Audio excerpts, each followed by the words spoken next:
Today on the Morning Edition, as we wake up to continual fallout of this weekend's shooting of Alex Pretti in Minneapolis, keeping an eye on the volatile situation. We'll take a look back at the protests against ICE that happened locally in Anchorage. Plus, we sat down with Mayor LaFrance and talked to her directly about the property tax increases that many have seen here in Anchorage to find out exactly what's driving the hikes and why. We'll share what we found out. And later, if you're planning a trip to the Twin Cities area in Minnesota anytime soon, make sure you add the Como Conservatory to your list of destinations. We'll take you inside this little slice of tropical paradise in a frozen world as the Morning Edition starts now. Good Monday morning, everyone. Thanks for waking up with us today. We are looking to some snow. Aaron? Yeah, we've got a first alert weather day in effect for both today and into tomorrow across South Central. So let's get to the details of what we are going to see today. Now, there is a winter weather advisory in effect from Anchorage as well as Eagle River in the lower Matanuska Valley. Now, for Eagle River and Anchorage, that is for all elevations, where we'll see that chance for some snow, if not some freezing drizzle to start off your morning commute. Now, some things that have changed compared to last week. That snow that we were talking about, the heavy does hold off until Tuesday into Wednesday, but we'll still see some snow accumulation today. You can see visibility is lowering as you head out towards Eagle River, where a temperature coming in this morning is coming in at 21 degrees. And notice the light snow showers, very isolated to scatter in nature. You can see most of the impacts out towards northern parts of the Kenai and through the Anchorage Bowl and lower parts of the Matanuska Valley. We're also seeing some light areas of snow, if not some wintry mix, pushing through Prince William Sound this morning. So just take it easy on those roadways. We did see some light snow accumulation through the night. I have seen some reports as well out towards Chugiak as well as Bear Valley, where we are seeing in some of those higher elevations some light ice accumulation through the overnight hours. So you could encounter some slick road conditions this morning across South Central. There is that winter weather advisory that we do have in effect until noon today. Now, we're also seeing a winter weather advisory out towards the Copper River Basin. Now, for Anchorage, Eagle River, and the lower Matanuska Valley, it's primarily for freezing drizzle and snow. As you head out towards the Copper River Basin, this winter weather advisory is in effect until tomorrow evening, where we could see up to 18 inches of snowfall. Of course, the lower side of that, we could see some locations picking up nearly 8 inches. So we do have that wintry mix occurring this morning with occasional snow showers sticking around throughout the day, but we will see ample dry time before that heavier snowfall does arrive as we welcome in our Tuesday and Wednesday. So that's what we'll be seeing with that next big thing across South Central as those snow chances increase. We've also got rain and snow set to move into southeast. I'll have more on that in that 7-day forecast coming up. One day after 37-year-old Alex Pretti was killed by a federal officer in Minneapolis, Alaskans were outside protesting the situation and remembering the man who died.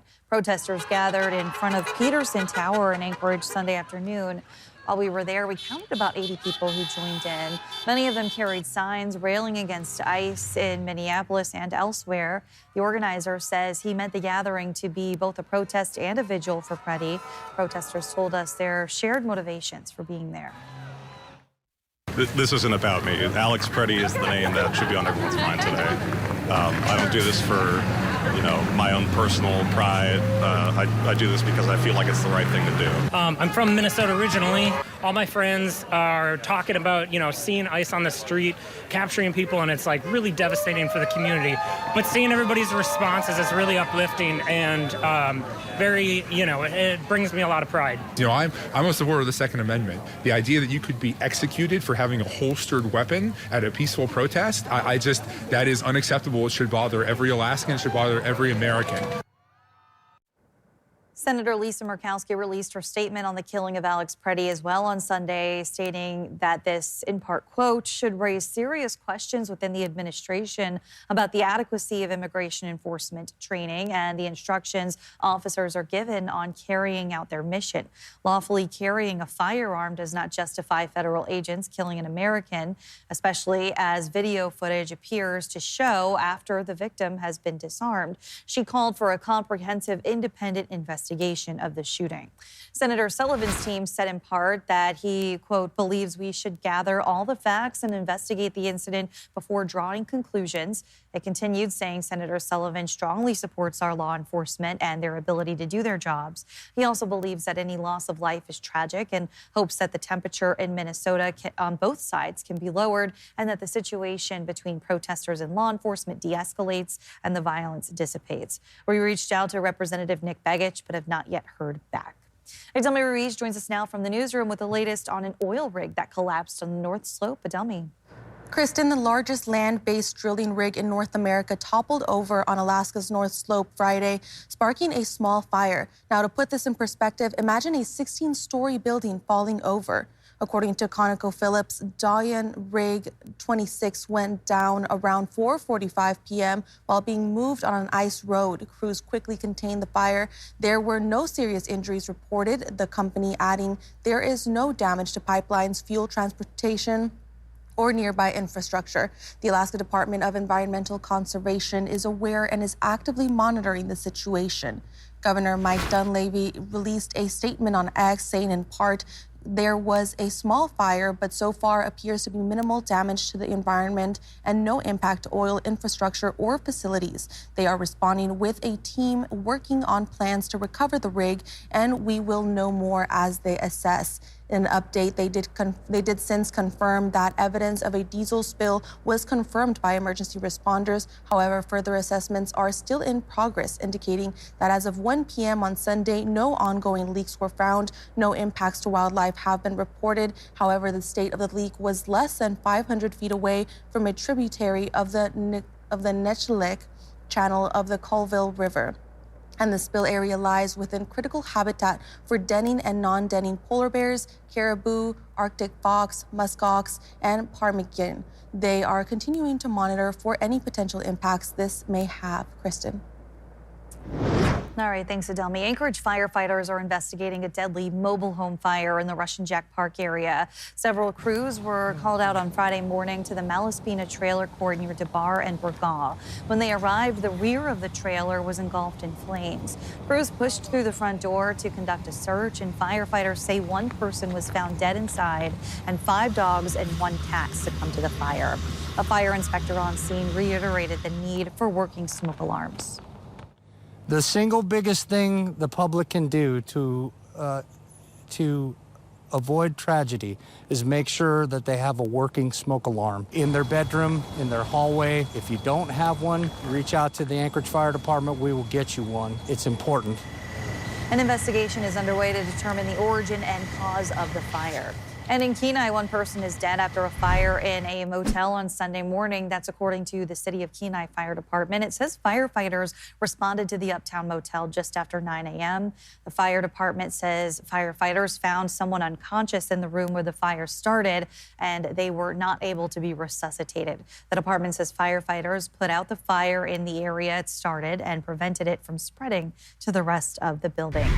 The Alaska National Guard says there was a fire at the Fairbanks, Alaska National Guard Readiness Center Friday morning. They say it happened around 5 a.m. and no injuries were reported. The building is commonly known as the Fairbanks Armory. The cause is under investigation, but the Guard says there is no indication of criminal activity. An update to a story out of Fairbanks. Alaska State Troopers arrested 2 people in connection with a burglary case in Esther earlier this month. 37-year-old Joshua Reed and 36-year-old Caitlin Katina were taken into custody Friday. During the investigation, troopers found 4 vehicles, approximately 20 guns, and recovered 40 ounces of stolen gold. Troopers are still searching for an additional suspect in the case, 37-year-old Benjamin Cross. He is considered armed and dangerous and has connections in both Fairbanks and Anchorage. Anyone with information is asked to contact troopers at 907-451-5100. From shocked, concerned, how is this possible, to my taxes will go up? We've heard your concerns about property taxes in Anchorage. Our Rebecca Pulsha takes those questions directly to Mayor Suzanne LaFrance about some of those property tax assessments going up by up to 40%. See that house? And that one. And the one down the road. How much do you think each is worth? You know, I was surprised by my own green card. My property has gone mostly up in the last few years, but also down. You've asked us to find out. Have property tax assessments gone up? And why do they seem higher than the year before? Why would somebody's assessment have gone up 40% over 1 year time period? It could be due to a construction project, new construction. It could be due to being underassessed. This year was a little bit of a shock for sure. Why is that? Just to see the significant increase over a 1 year period of time, and then hearing from constituents blowing up my emails is really the first time I got it or heard about it. Mayor LaFrance said this year's changes were made in the assessor's office to match national standards. The city says 1/3 of properties, 32%, saw valuation decreases, but some properties did see large adjustments. 10% of properties adjusted by more than 10%. And this year, the numbers actually 4.3% average increase are largely in line with last year's numbers. And state law directs the municipality to obtain true and full value of properties. What about the people who are saying, like my bill went up 40%? Is that has to be kind of a scary thing for them? Oh, absolutely. And I totally understand, why people have questions and concerns, and I want to encourage everybody, flip over your green card. There's a phone number you can call, 907-343-6500, or you can go online to muni.org and contact the Municipal Assessor's Office. Rebecca Palsha, Alaska's news source. The mayor added that the new method more clearly lays out neighborhoods as a group versus assessments based on street by street. The reason for this change, according to the city, is that neighborhoods were valued in fragments instead of as a unit, putting one person's home at a higher value while someone across the street could have a lower home assessment. Still ahead on the morning edition, animal care and control is in need of a little assistance after officers rescued 150 animals, bringing them to capacity. We'll let you know how you can lend a hand next. Light snow showers moving across South Central with some localized areas of freezing drizzle. I'll have more on those impacts and heavier snow heading our way. But first, a sunrise, 9:33 in Anchorage, 8:14 in Juneau. Your full forecast is next. Welcome back in. 15 minutes past the hour on this Monday morning, and it is a first alert weather day. Aaron, what's going on?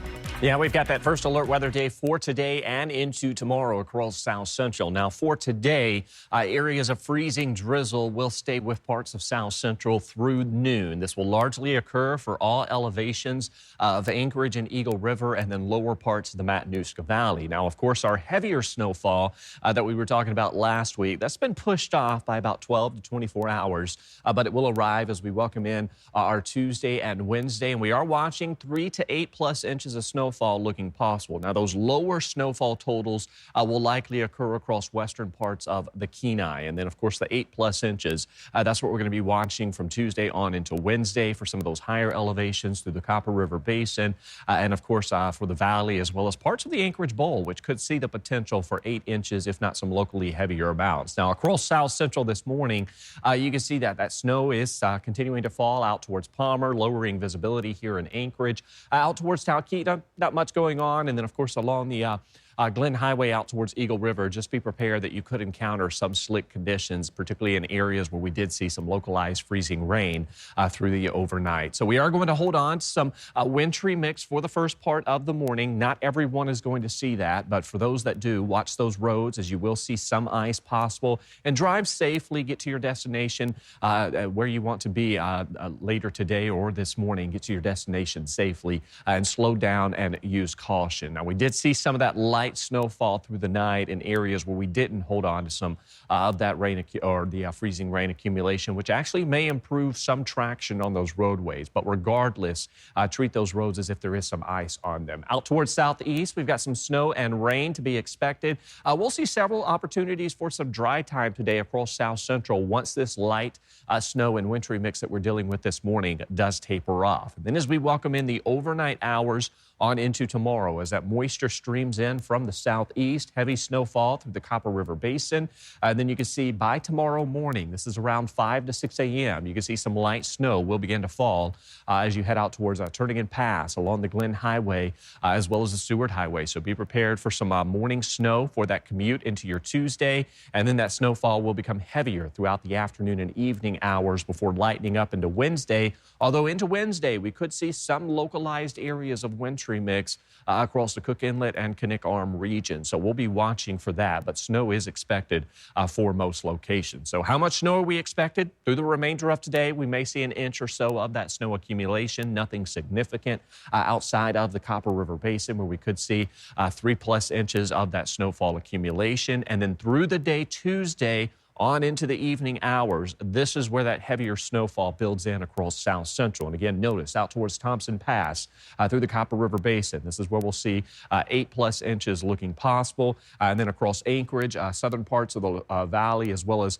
out towards Turning Pass, there is the potential. We could see about 5 to 10 inches of snowfall accumulation with lower amounts falling across western parts of the Kenai. So we will see a couple to several inches of snow accumulation. You can see snow models right now trending anywhere from about 5 inches to just over 10 inches. So there is a decent spread across Anchorage and South Central as we welcome in Tuesday on through a good portion of this week. And we're going to be watching Wednesday where we could see another possible round of some wintry mix in the forecast. So today and tomorrow is a first alert weather day. Just take it easy on those roadways. And again, be prepared. The heaviest snow arrives Tuesday with the chance that Wednesday could provide some wintry mix.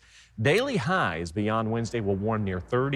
And of course, tomorrow will be a bit chillier, Kristen, with highs in the teens. All right. Thanks, Aaron. Anchorage Animal Care and Control hits a breaking point after officers seized 150 animals in an ongoing neglect case. Lauren Maxwell tells us how the shelter is handling the surge and what you can do. Most of the animals we're talking about are small, dozens of rabbits, roosters, and hens. Because they're in protective custody, we can't show you them, but we can let you hear what they sound like. At Anchorage Animal Care and Control, every cage, every pen is full. Just by the sheer volume of the intake, we've kind of had to get creative. So we do have chickens and roosters and dog runs, which is a new experience for us. And so is this, a freshly laid egg. On Thursday, officers seized a remarkable number of animals that the shelter is now gearing up to house and feed. 22 roosters, 103 bunnies, 2 cats, 7 fish, and then an odd amount of chickens that add up to 150 in total. Add that to the cats and dogs that were already here, and the situation with space has gotten critical. This is the most amount of animals I've ever seen in this building. They're asking the public to help by adopting the pets who are waiting for their forever homes. So, I mean, if you are looking for that furry companion, we desperately say now is the perfect time because it would really help free up some space in our shelter and, again, give our staff more time to care for the amount of animals that are here. For now, he says, it's all hands on deck. They've no idea how long the new arrivals will stay. Lauren Maxwell, Alaska's news source. Thanks for listening to our podcast. Click subscribe so you can get the latest podcasts from Alaska's news source automatically and stay up to date with breaking news and in-depth reporting available for free 24/7 with the Alaska's news source app.